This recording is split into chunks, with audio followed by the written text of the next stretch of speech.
Hi guys, it's Mary McIntyre. Welcome back to my channel. In my last video, you may remember that I was playing with UV resin and iridescent nail powders, and I made this kind of faux Labradorite-inspired piece.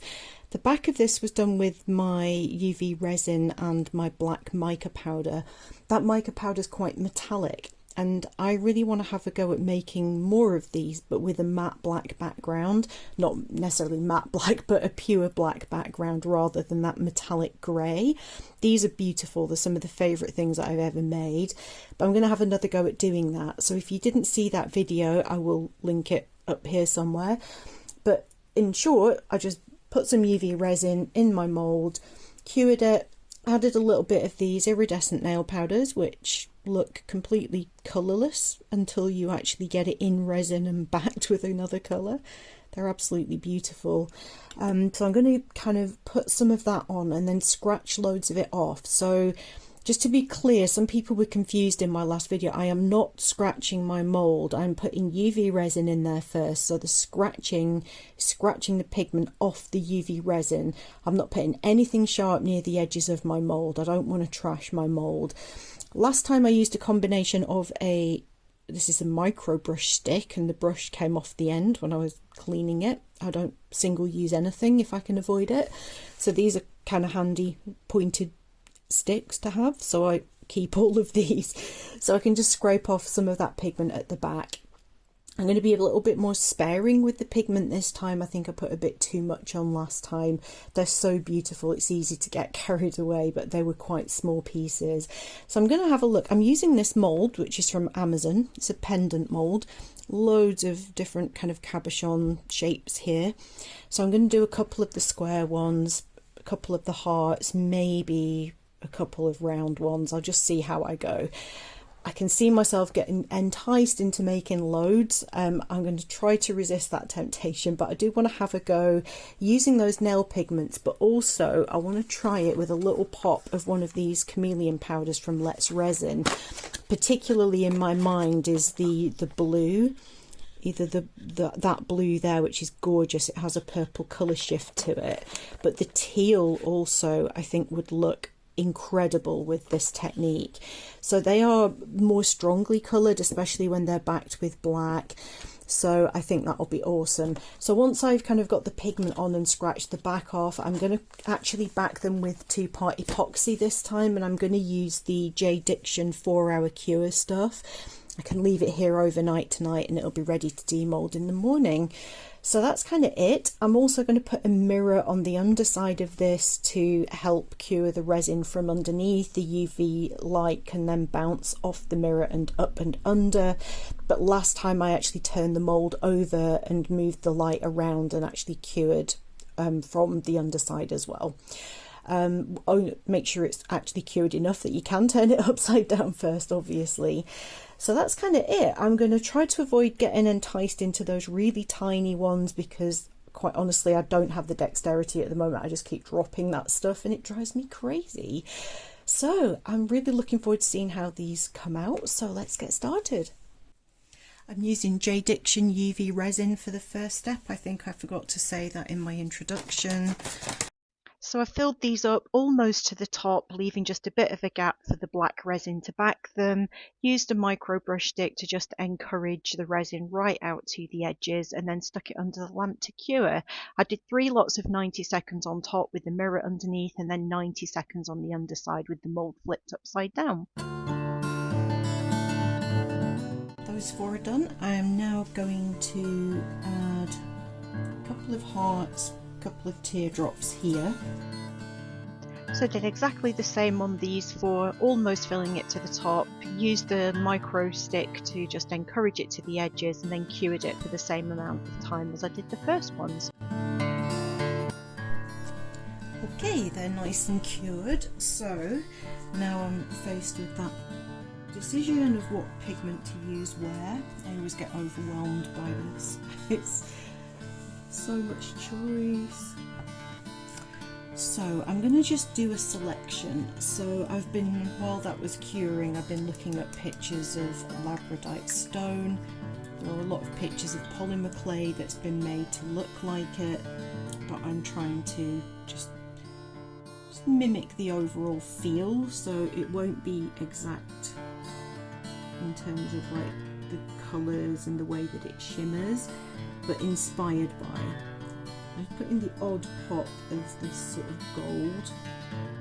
I want it to be primarily blues, really. Blues, greens, lilac, that type of thing.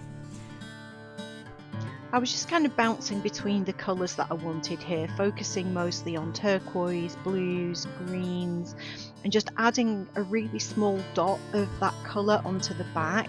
And I was kind of trying to smush it in with the other colours so that there were no harsh edges. I didn't do the best job of that, and the reason for that is because I forgot to go over it all with alcohol at the end to blend it. But yeah, basically I was trying to make sure there was still some gaps where the black resin would show through.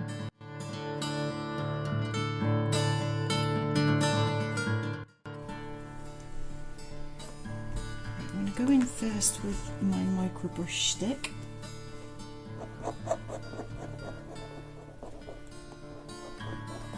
This is not sharp, but it will cut through the pigment. So I'm keeping my scratches more or less in the same direction, but making it quite random.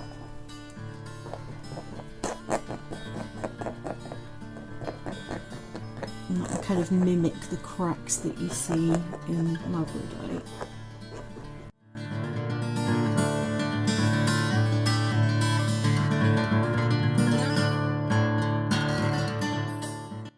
Now I'm going to go in with the pin and just do a few more slightly deeper scratches, being careful not to touch the mould.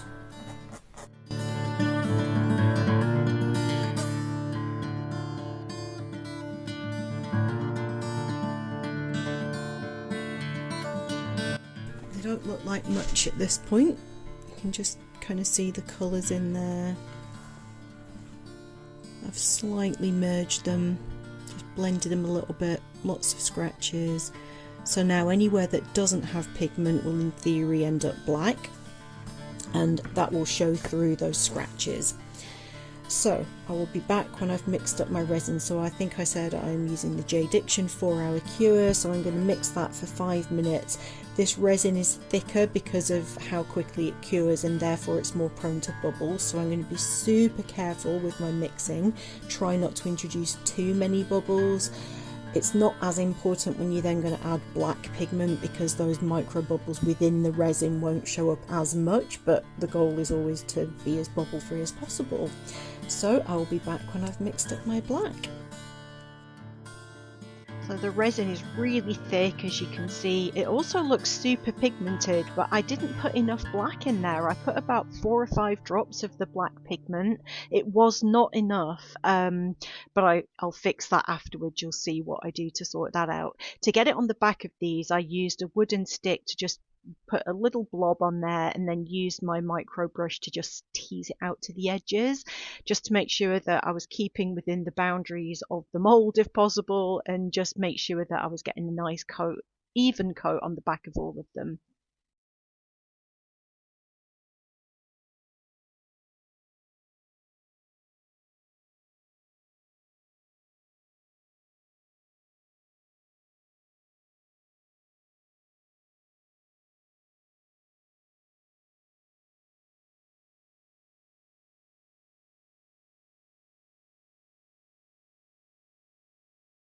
It's been 12.5 hours since I poured these. Notionally they demold after 4, so let's pop them out and see what we've got. Let's see how they compare to the last lot that I made.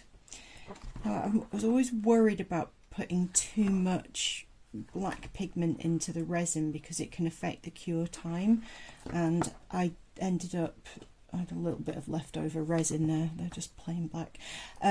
Yeah, so I'm worried that these are going to be slightly translucent because there's not as much black pigment as I would have liked. I mixed up a fairly small quantity of resin and I was really worried about affecting the cure time, so I don't know if the back is going to be dark enough. Okay, the back is really not dark enough, but I've got some black felt that I can put on the back of them. Holding them up to the light, they're not very nice, but up close, like when you lay them on a dark background, they are absolutely gorgeous. Wow. So I think I probably do need to do something on the back of these to make them stand out. I mean, they're kind of nice against the skin, but I really want the background darker. Okay, first impression, too much pigment for sure, but they are really pretty.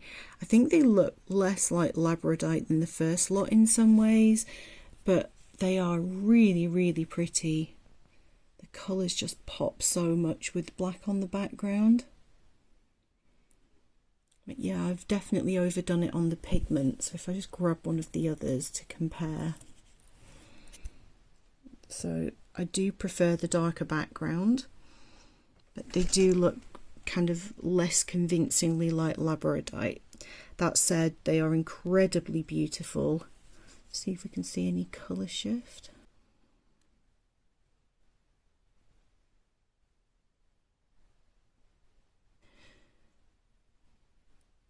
Yeah, they are really, really pretty, but they definitely do need darker background. So you could turn these into earrings or into a necklace. I think the small hearts would make nice earrings. Right, I've backed them all with black felt now, so the colours are popping a bit better. I'll get my drill out and have a look at my pinch bales and have a look at my glue-on bales and see which ones I think are going to work best. So here they are finished. I made a pair of earrings and the rest I turned into necklace pendants. I really like them. I think they're incredibly pretty. They're not as kind of mimicking Labradorite as I would have liked, but I do still think that they're really, really pretty.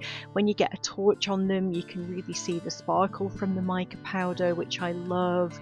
I really just love this vibe. I've done this with nail varnish on glass cabochons and got a similar effect, but it's really good fun because no two pieces you make will ever be the same. It would be literally impossible. I really wish that I hadn't forgotten to just rub over with a bit of alcohol to try to blend those pigments a little bit more and lift a bit of excess off. I do still have a few harsh edges, but I don't think it takes away from the finished result. I think they're really pretty. The colours are definitely my vibe, and I love how they turned out. So I hope you enjoyed the video. I know there are things I'll do differently next time, but it's always a learning process. Thank you so much for watching, everyone. I'll see you in the next one. Bye for now.